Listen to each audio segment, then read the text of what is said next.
Hello students, how are you? I hope you all are fine. In the last class, we discussed about sentence and types of sentence. Today we discuss about part of speech. পদ আজি আমি পদ কি আৰু পদ কেই প্ৰকাৰৰ আৰু কি তাৰ বিষয়ে আলোচনা কৰিছো স্ক্ৰিনত মই লিখা সেন্টেন্সবোৰ তোমালোকে দেখিছানে ৰাজু মে গো where he likes She is my sister. The old man is very weak. It has been raining since morning. এই যে সেন্টেন্সবোৰ দেখিছা তাতে ওয়াৰ্ডবোৰ অ্যাকৰ্ডিং টু গ্ৰামাটিক্যাল অৰ্ডাৰত অ্যাৰেঞ্জ কৰি লিখা হৈছে এই সেন্টেন্সবোৰৰ প্ৰতিটো ওয়াৰ্ডে হৈছে পাৰ্ট অফ স্পিচ যেনে ধৰা ৰাজু মে গো where he likes এই প্ৰতিটো ওয়াৰ্ড স্ক্ৰিনত তোমালোকে দেখি থকা প্ৰতিটো ওয়াৰ্ডে হৈছে এটা পাৰ্ট অফ স্পিচ অৰ্থাৎ কব পাৰি যে এটা সেন্টেন্সত থকা প্ৰতিটো ওয়ার্ডে এটা part of speech every word is a part of speech. A part of speech is a category of words that have similar grammatical properties. The part of speech indicate how the word functions in meaning as well as grammatically within the sentence. অর্থাৎ বাক্যত ব্যৱহাৰ কৰা প্ৰতিটো শব্দকে পদ বা part of speech বোলা হয় There are 8 part of speech in English language. They are noun, pronoun, verb, adjective, adverb, preposition, conjunction and interjection. অর্থাৎ পদ কেই প্ৰকাৰৰ 8 প্ৰকাৰৰ noun বিশেষ্য পদ pronoun সৰ্বনাম পদ ক্ৰিয়া মানে verb adjective হৈছে বিশেষণ পদ adverb মানে ক্ৰিয়া বিশেষণ preposition বিভক্তি বা সম্বন্ধসূচক conjunction সংযোজক interjection অৰ্থাৎ বিস্ময়বোধক পদ অৰ্থাৎ আমি পদ কেই প্ৰকাৰৰ পালো পদ আমাৰ 8 প্ৰকাৰৰ আমি এতিয়া প্ৰতিটো পদৰ বিষয়ে অলপ থুলমুলকৈ আলোচনা কৰিম ফাৰ্স্ট হৈছে নাউন এই সেন্টেন্স কেটা সোৱা Mohan is writing a letter Mangoes are sweet Delhi is the capital of India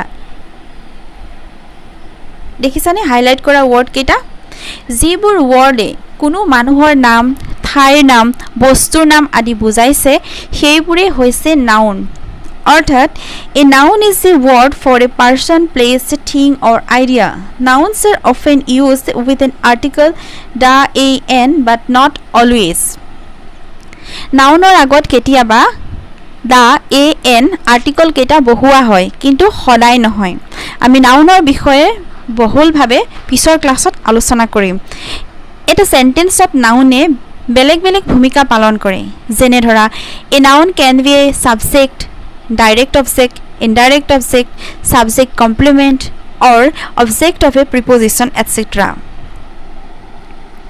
next pronoun They had done the work. We finished our lunch. Someone stole my money from my pocket. এই sentence কেটা মন কৰা মই দুটামান word highlight কৰিছো তোমালোকে দেখিছানে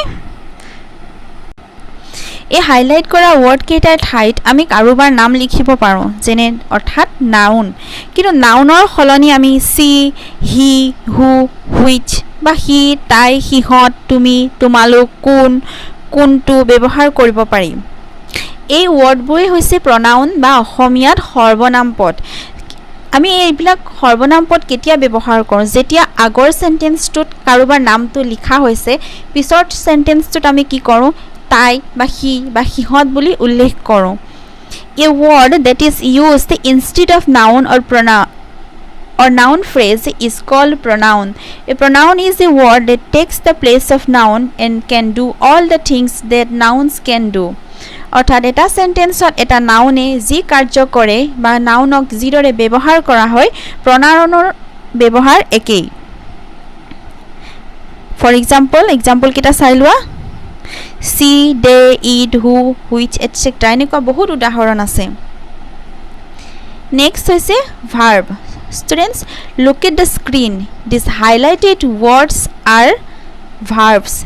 কিছুমান শব্দই কি কৰে কৰ্তাই অৰ্থাৎ নাউন বা প্ৰনাউনে কি কাৰ্য কৰে সেয়া বুজায় ফৰ এক্সাম্পল ডান্স নচা ক্ৰাই কন্দা ৰিড পঢ়া এটসেট্ৰা এই যিবোৰ শব্দই কোনো এটা কাম কৰা বা হোৱা বুজায় তাকে ভাৰ্ব বোলা হয় ইয়াতে চোৱা ৰাম ৰোট এ লেটাৰ ৰামে এখন চিঠি লিখিছিল লিখা কামটো যিটো ৱৰ্ডে বুজাইছে সেইটো হৈছে verb We always go to school. আমি সদায় স্কুল যাওঁ যাওঁটো কোনে বুজাইছে go এই কামটো কৰা বা হোৱা বুজোৱা ৱৰ্ডটোৱে হৈছে verb. The verb in a sentence expresses action or events or states of being. There is a main verb and sometimes one or more helping verbs. Sentence ত কি হয় এটা মেইন ভাৰ্ব থাকিব পাৰে নহলে এটা বা এটাতকৈ অধিক হেল্পিং ভাৰ্ব বা সহায়কাৰী ক্ৰিয়াপদ বা অক্সিলাৰী ভাৰ্বছ থাকিব পাৰে a verb must be agree with its subject in number both singular আৰু বথ প্লুৰেল এইবিলাক হৈছে সেন্টেন্সৰ এটা সাবজেক্ট এই সাবজেক্টৰ ফৰ্ম অনুসৰি সিঙ্গুলাৰ নাম্বাৰ নে প্লুৰেল নাম্বাৰ অনুসৰিহে ভাৰ্বৰ ফৰ্মটো লিখা হয় অৰ্থাৎ প্ৰেজেন্ট টেন্সত কি হয় ভাৰ্বৰ পিছফালে s বা es যোগ কৰা হয় verbs also takes different forms to express tense আকৌ ঠিক সেইদৰে tense অনুসৰি past tense present tense future tense এই tense অনুসৰি ভাৰ্বৰ ফৰ্ম বিলাকো বেলেগ বেলেগ হয় move on to next one this is adjective the roses are beautiful গোলাপ ফুলবোৰ ধুনীয়া the lady is rich মহিলা গৰাকী ধনী কিছুমান ওয়াৰ্ডে কি হয় নাউন বা প্ৰনাউনৰ কোৱালিটি কোৱান্টিটি আদি বুজায় তোমালোকে সেন্টেন্স কেইটালৈ চোৱাচোন ইয়াতে কি হৈছে এই নাউনটোৰ অৰ্থাৎ গোলাপ ফুলটোৰ কেনেকুৱা বুজাইছে এইটো ওয়াৰ্ডে মহিলা গৰাকী ধনী নে দুখীয়া কোনটো ওয়াৰ্ডে বুজাইছে এইটো ওয়াৰ্ডে ম্যাঙ্গোজ আৰ সুইট আমবোৰ মিঠা মানে আমৰ সোৱাদ কেনেকুৱা এই মিঠা শব্দটোৱে বুজাইছে এনেকৈ নাউন বা প্ৰনাউনৰ ৰূপ ৰং আকাৰ আকৃতি পৰিমাণ আদিৰ কথা স্পেসিফিক্যালি যিবিলাক ওয়াৰ্ডে বৰ্ণনা কৰে according to grammar these are adjectives বা বিশেষণ পদ An adjective is a word used to modify or describe a noun or a pronoun. It usually answers the question of which one, what kind or how many.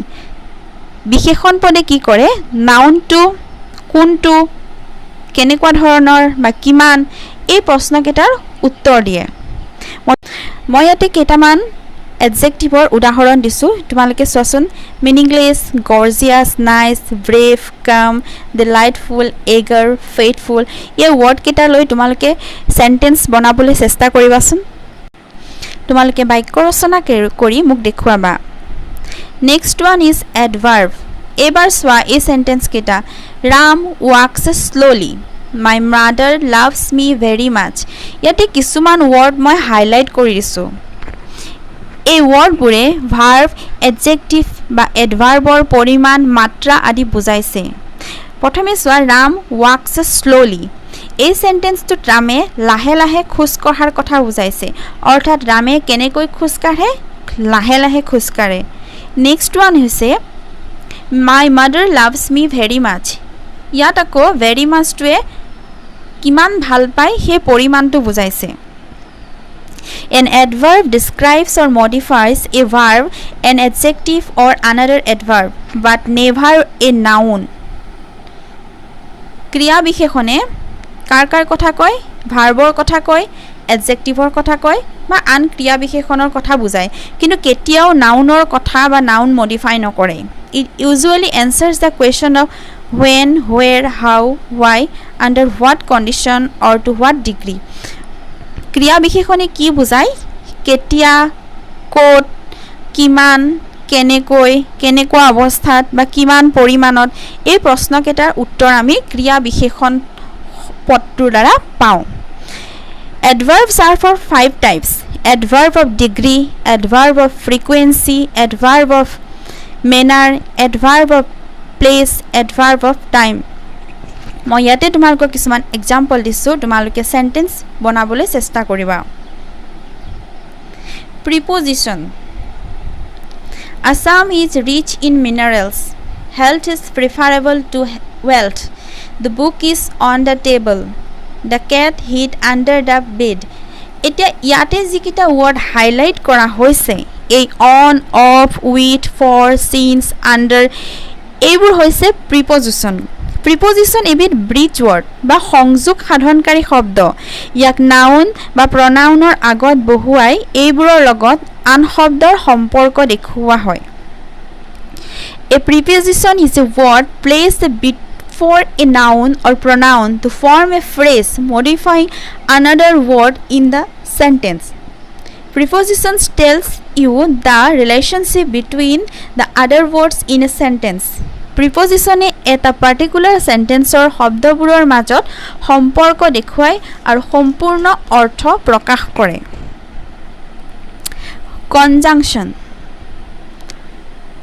এতিয়া সোৱা she ate the pizza and the pasta তাই pizza খাইছিল আৰু পাস্তাও খাইছিলে দুটা বস্তু খাইছিলে আৰু দুইটা বস্তুৰ মাজত লিংকটো কোনে আনিছে এন্ড এই এন্ড শব্দটোৱে এই দুটা কানেক্ট কৰিছে তেনেকৈ call the movers when you are ready he is rich still he is unhappy এই যে ওয়াৰ্ডবোৰ এইবোৰ হৈছে কনজাংশন বা সংযোজক যিয়ে দুটা বাক্য বা দুটা শব্দ কানেক্ট কৰে তোমালোকে ইয়াতে দেখা পাইছা যে দুটা ওয়াৰ্ড ফ্ৰেজ কানেক্ট কৰিবলৈ আমি কিছুমান পাৰ্টিকুলাৰ শব্দ ব্যৱহাৰ কৰিছো এই ওয়াৰ্ডবোৰে দুটা ফ্ৰেজ বা ক্লজৰ মাজত সম্পৰ্ক দেখুৱায় এই ওয়াৰ্ডবোৰকে কনজাংশন বুলি কোৱা হয় সংযোজক A conjunction joins words, phrases or clauses and indicates the relationship between the elements joined.